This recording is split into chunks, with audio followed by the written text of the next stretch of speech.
Bonjour à toutes et à tous et bienvenue dans un nouveau tuto Photoshop débutant. Aujourd'hui, je vais vous montrer comment corriger une dominante de couleur. Et donc, voici une photo de Flipper le dauphin avec une dominante typique lorsque l'on prend des photos sous l'eau. Et ici, vous voyez la correction, ainsi que sur cette photo d'ours polaire où il y a une dominante verte cyan très prononcée. La voici après correction. Alors, sans plus tarder, allons découvrir comment effectuer ces corrections colorimétriques faciles.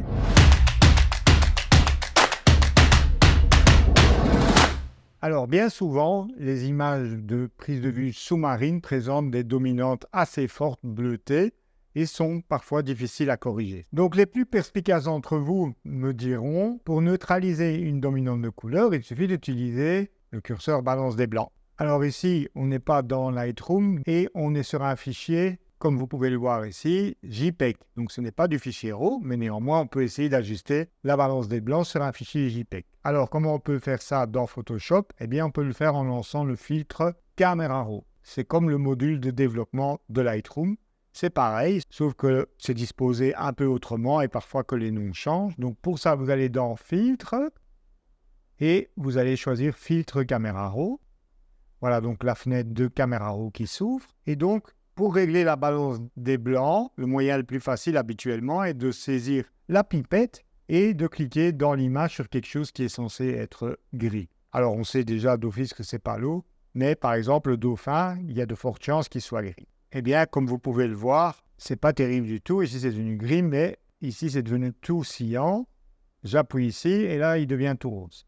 Donc, vous voyez, dans certains cas, la pipette d'échantillonnage pour régler la balance des blancs ne fonctionnera pas et donc je vais vous montrer ma méthode rapide de correction de dominante des couleurs. Alors vous disposez dans Photoshop d'une multitude d'outils de réglage des couleurs très efficaces. L'un d'entre eux, par exemple, les plus efficaces étant la correction sélective, mais comme vous pouvez le voir, ils sont assez complexes à comprendre, en tout cas pour des débutants. Vous avez également les courbes RVB qui vous permettent également d'effectuer des corrections colorimétriques, mais à nouveau, c'est relativement complexe. Eh bien, moi, je vais vous montrer une méthode toute simple qui ne fonctionnera pas dans tous les cas, mais dans les cas où vous avez sur l'ensemble de l'image une espèce de voile de couleur uniforme, comme par exemple des photos sous-marines, des photos prises avec des filtres ND, donc à densité neutre pour faire de la pose longue et qui donne une certaine dominante de couleur à l'image, souvent soit bleuté, soit magenta. Et donc dans ces cas-là, cette technique que je vais vous montrer, qui est vraiment très simple, sera très efficace. Alors pour comprendre son fonctionnement, je vais vous donner quelques explications techniques. Voici donc une roue chromatique qui vous présente donc toutes les couleurs disponibles. Elles sont disposées en cercle et donc vous voyez que sur ce disque chromatique, chaque couleur a sa complémentaire. C'est-à-dire qu'ici le vert d'un côté, si je vais à 180 degrés de l'autre côté de la roue, je me retrouve avec du magenta. Si je bascule sur le bleu, vous voyez que la couleur opposée au bleu est le jaune et la couleur opposée du rouge est le cyan. Donc ici, on est dans un système dit RVB, rouge, vert, bleu, où le rouge, le vert et le bleu sont donc les trois couleurs dites primaires. Et donc, vous pouvez neutraliser une dominante de couleur en ajoutant la couleur opposée à la couleur de la dominante. Si vous avez une dominante bleue, comme dans la photo de Flipper le dauphin que je viens de vous montrer, il va falloir donc ajouter la couleur opposée pour la neutraliser, soit du jaune. Donc c'est assez facile de voir quelle est la couleur opposée du bleu ou du rouge ou du vert. Si vous vous retrouvez face à cette couleur brun pastel, quelle est sa couleur complémentaire? Là, ça devient moins évident. Ou encore, ce pastel bleu mauve, quelle est sa couleur opposée? C'est pas évident. Eh bien, je vais vous montrer qu'il n'y a pas besoin de deviner. Il y a un moyen tout simple de trouver la couleur complémentaire d'une autre, ce qui va nous permettre donc de la neutraliser en l'ajoutant. Je vous montre. On va prendre pour ça ce premier exemple. Donc la première chose à faire, vous allez dupliquer le calque d'arrière-plan. Avec un clic gauche, vous glissez le calque sur l'icône de petit plus qui se trouve ici en bas. Et donc vous voyez, vous avez un arrière-plan copie. Sinon, vous pouvez également, je vous montre une autre méthode. Donc, je jette le calque en le glissant sur l'icône de poubelle. Vous pouvez également aller directement dans le menu Calque, Nouveau, Calque par copier. Et vous voyez que le raccourci, c'est Commande. Ça, c'est le symbole de la touche Commande, CMD sur votre clavier de Mac ou CTRL J comme Janine sur PC. Donc, je le duplique en glissant. Et maintenant, on s'aperçoit bien que la couleur dominante est légèrement turquoise, mais il y a également un peu de jaune dans l'image, etc. Donc, ce qu'il nous faudrait, c'est la couleur moyenne de l'image. Eh bien, c'est tout à fait possible d'obtenir la moyenne des couleurs d'une photo. Pour ça, il suffit d'aller dans les filtres, flou, et de choisir, tout logiquement, moyenne. Boum! Et voilà, vous avez donc la couleur moyenne de votre photo. Et maintenant, comment puis-je connaître la couleur complémentaire de ce vert sur base de la roue chromatique? C'est pas évident. C'est quelque chose vers le magenta, un peu vers le rouge, on ne sait pas trop. Eh bien, il y a un moyen tout simple de trouver la couleur opposée de celle-ci. Et donc, on va inverser les couleurs. Pour ça, vous allez dans Images, Réglages, et c'est la commande négatif. Donc, en négatif, le blanc devient noir, le noir devient blanc. Eh bien, pareil pour les couleurs, vous allez obtenir la complémentaire de ce vert. C'est aussi simple que ça. Ok, c'est bien joli. Maintenant, on sait quelle est la couleur complémentaire de ce vert. Et on sait que donc, si j'ajoute cette couleur, ça va neutraliser la couleur opposée. Mais comment je l'ajoute maintenant? Comment je l'injecte dans la photo? Eh bien, au niveau des calques, donc vous avez ici, vous êtes dans mode de fusion normal. Mode de fusion normal, ça veut dire que rien ne se passe. Mais vous avez toute une liste de modes de fusion qui sont donc des calculs mathématiques qui vont faire en sorte que le calque du dessus interagisse avec celui qui est en dessous. Et l'un de ces modes qui nous intéresse s'appelle couleur. La particularité de ce mode dit donc de fusion, c'est qu'en fait, il ne laisse passer que l'information de couleur du calque sur lequel on l'applique, donc en l'occurrence ici arrière-plan copie, mais les informations donc de luminosité sont celles du calque du dessous. Et donc vous voyez votre image qui s'est teintée dans cette couleur un peu pastel. Mais évidemment, ici, l'effet s'est appliqué à 100%, et donc on a un curseur ici à droite de ces modes de fusion. Je vais détacher la palette calque, comme ça vous verrez mieux. Voilà. On a un curseur donc d'opacité. Quand vous approchez votre curseur du mot, vous voyez une double flèche. C'est-à-dire qu'en maintenant le clic gauche, vous pouvez, comme ceci, modifier l'opacité. Vous pouvez également, si vous préférez, cliquer ici sur la petite flèche et ajuster le curseur ou entrer directement ici dans le champ en cliquant dedans les chiffres correspondant au niveau d'opacité que vous souhaitez atteindre. Personnellement, j'aime bien la double flèche ici quand on survole le mot.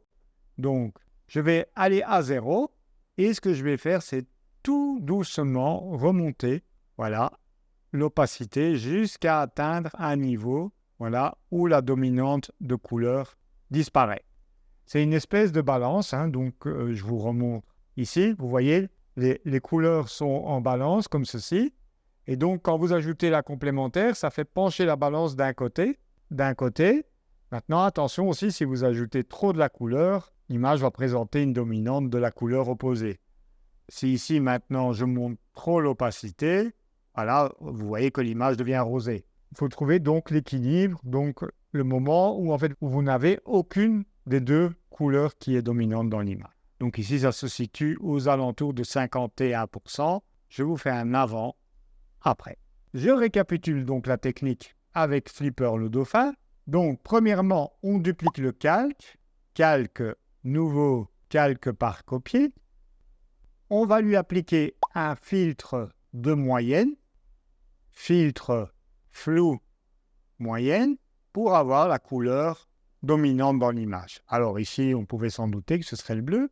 On va inverser cette couleur pour trouver sa complémentaire. Donc, je vous rappelle, c'est dans Images, Réglages, Négatif, commande CTRL-I, et voilà l'orange ici, est donc la couleur complémentaire de ce bleu. On passe le mode de fusion de normal en couleur pour que le calque du dessus interagisse avec celui du bas. Et on met l'opacité à 0 en tirant avec la double flèche ici vers la gauche et progressivement, on remonte le niveau d'opacité jusqu'à ce que, voilà, on neutralise la dominante. Donc ici, vous voyez que j'ai introduit de l'orange dans l'eau, donc je reviens un petit peu en arrière. Voilà, ici à 40%, ça me semble pas mal. Mais donc ici, l'effet s'applique globalement à l'image et ça pourrait être sympa en fait de régler différemment cette correction de dominante de couleur sur le dauphin et sur l'eau. Parce que l'eau, comme vous pouvez le voir, a pris quand même une teinte un peu violacée. Eh bien, c'est tout à fait possible et je vais vous montrer ça en bonus parce que je vois que vous êtes motivé.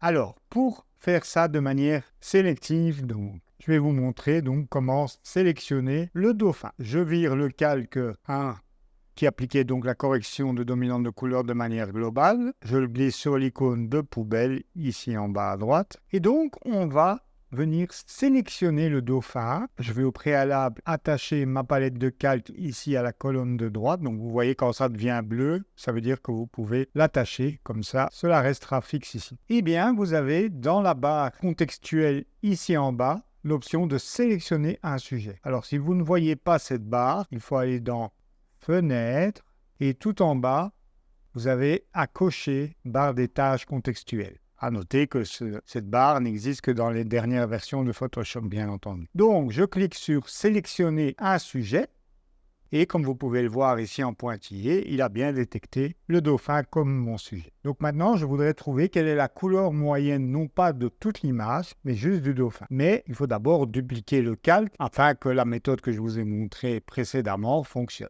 Donc, on va faire pareil, on va dupliquer cette sélection du dauphin sur le calque. Donc, pas tout le calque, mais juste ce qui est en pointillé. Eh bien, c'est pareil que pour une duplication de calque. Donc, vous allez dans Calque, Nouveau, Calque par copier. Alors, choisissez bien copier et non couper, sinon vous n'aurez plus le dauphin original. Donc, calque par copier ou commande ou CTRL J. Et voilà, Flipper sur son propre calque. Donc, on va le renommer Flipper. Donc, pour renommer un calque, il faut bien cliquer sur les lettres. Du coup, vous voyez que c'est en bleu et que vous pouvez remplacer les caractères. Parce que si vous cliquez un peu à côté, voilà, ça vous ouvre la fenêtre de style de calque. Donc, pas de panique quand ça arrive. Vous cliquez sur Annuler et vous réessayez jusqu'à ce que vous visiez bien. Voilà. Donc, Flipper, c'est OK. Alors, je fais un Alt-clic sur l'œil du calque Flipper pour vous montrer que du coup, on peut le visualiser lui tout seul. Alors, dans Photoshop, ce que vous voyez comme damier gris et blanc ici, c'est la transparence. Ça veut dire que l'on a détouré Flipper sur son propre calque. Je réactive la visibilité des autres calques en refaisant un Alt-clic ou Option-clic sur l'œil. Et vous voyez, tous les calques sont maintenant visibles. On s'assure bien d'être sur le calque Flipper. On va dans Filtre, comme précédemment, Flou et Moyenne. Et voilà donc la couleur moyenne de Flipper le dauphin. Vous voyez d'ailleurs qu'elle n'est pas tout à fait identique à celle qu'on avait obtenue pour l'image globale. Donc, on va intervertir cette couleur pour avoir la couleur complémentaire qui va donc nous permettre d'annuler la dominante. Donc pour ça, je vous rappelle, on va dans Image, Réglages, Négatif ou commande ou CTRL I.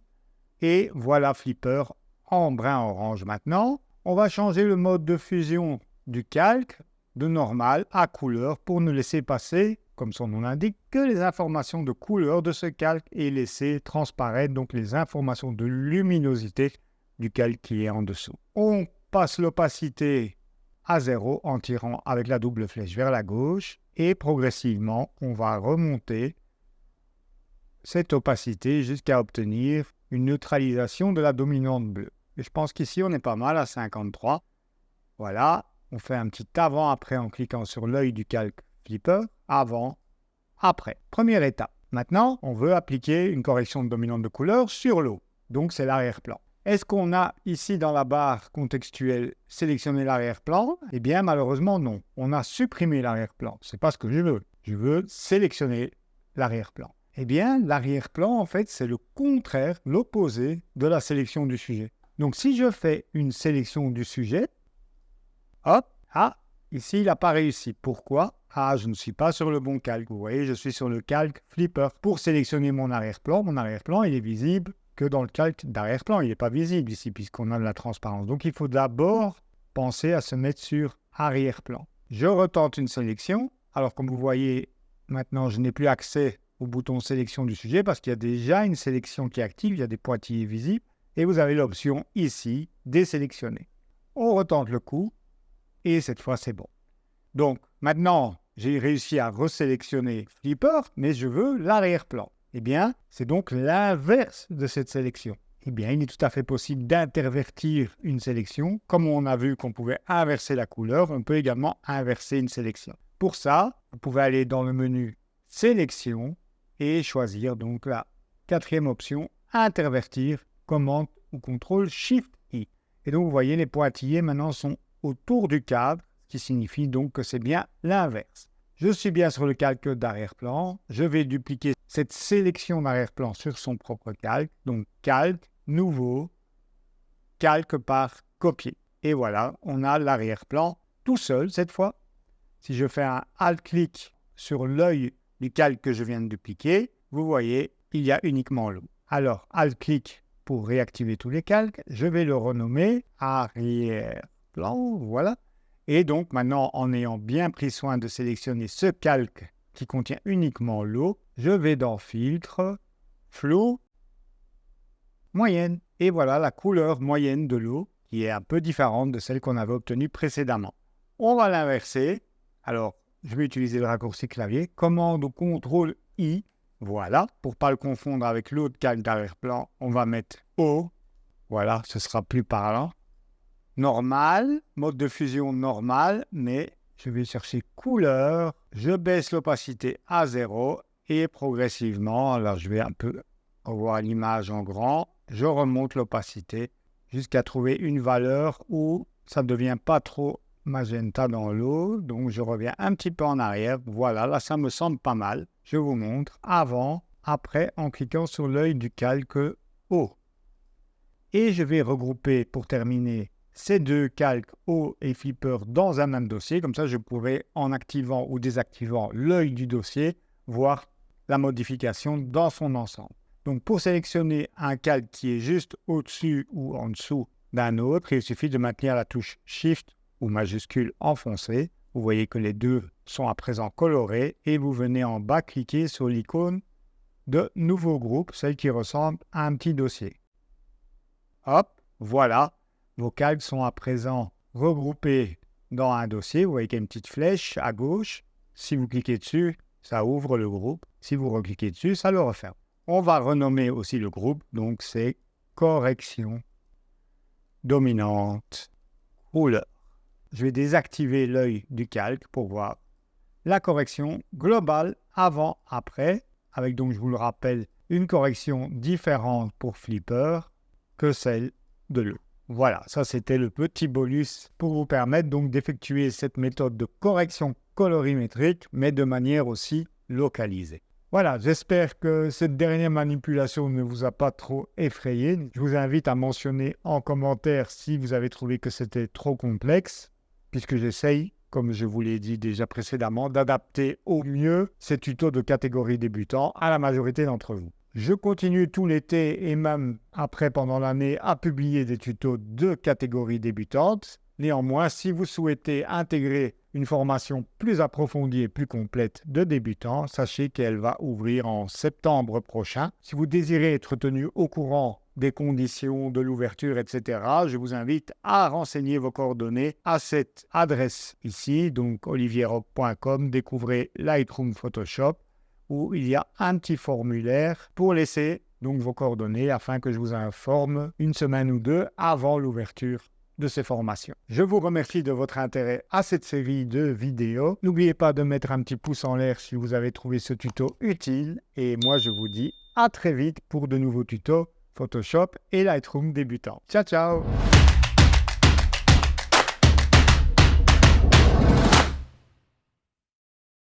Eh bien, pour neutraliser une balance